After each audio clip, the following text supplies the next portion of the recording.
কাউন্সিলরদের অভিযোগ জানার জন্য যে মিটিং ডেকেছিলেন সেখানে পৌরপতি ষড়যন্ত্র করে আমাদেরকে ডাকেননি। কোনো একটা জায়গায় ডিএম মহাশয়ের ব্যাপারটা অত্যন্ত গুরুত্ব দিয়ে দেখা উচিত ছিল। তিনি জ্ঞানত হোক আর অজানাভাবে হোক, যে ভুলটা হয়েছে সেই ভুলটা অত্যন্ত গুরুত্বপূর্ণ এবং গণতন্ত্রের পক্ষে অত্যন্ত ক্ষতিকারক।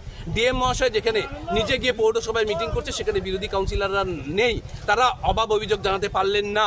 এই ব্যাপারটা ডিএম মহাশয় কীভাবে ইগনোর করলেন আমাদের জানা নেই। এটার পিছনে ষড়যন্ত্র আছে না কোনোখানে একটা ভুলভ্রান্তি আছে সেটা আমাদের দেখার প্রয়োজন। এবং সর্বোপরি যেভাবে পৌরসভা দুর্নীতিতে ডুবে গেছে এবং যেভাবে পৌরসভা আজকে মানুষের পরিষেবা দিতে ব্যর্থ, তাই পৌরপতির পদত্যাগের দাবিতে অবিলম্বে পৌর পরিষেবা নাগরিকদের সাথে আমরা বিভিন্ন সমস্যা আজকে ডিএম মহাশয়ের কাছে তুলে ধরছি। পৌর পরিষেবার যদি অভিযোগ থাকে আমরা পৌরসভাতে জানাতে পারি, সেখানে কাজ না হলে এসডিওকেও জানাতে পারি, এটা ট্র্যাডিশন ছিল এতদিন। কিন্তু যেখানে ডিএম মহাশয়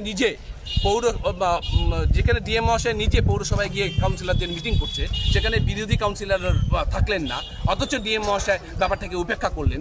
এই উপেক্ষার কারণ কি উপরতলা থেকে কোনো নির্দেশ, নাকি সমস্ত সত্য আমরা বিরোধী কাউন্সিলররা ডিএম মহাশয়ের কাছে তুলে দিব, যাতে করে তৃণমূল পরিচালিত পৌর বোর্ডের সমস্যা আরও বেড়ে যাবে সেটা অ্যাভয়েড করার জন্য করলেন, সেটা অনুসন্ধান করার দরকার রয়েছে। তাহলে কি উন্নয়নের ক্ষেত্রে রং দেখা হচ্ছে, এটা কোনো নতুন শব্দ নয়। উন্নয়নের ক্ষেত্রে রং দেখা হয়, একটা বৃদ্ধ ভাতা দিতে গেলেও রং দেখা হয়। এবং আজকে পশ্চিমবঙ্গের যেগুলো সরকারি অফিস সেগুলো আজকে তৃণমূলীকরণ হয়েছে, একথা সত্যি। এবং এই সত্যিটা কিন্তু প্রমাণ করলো আজকে যখন বিরোধীদের কে অ্যাভয়েড করে ডিএম মহাশয় নিজে মিটিং করলেন, তখন আমরা বলতেই পারি যে আজকে DM office, Jalpaiguri DM office, আজকে আর ডিএম অফিস নেই, জলপাইগুড়ির ডিএম অফিস তৃণমূলের জেলা কার্যালয়ে পরিণত।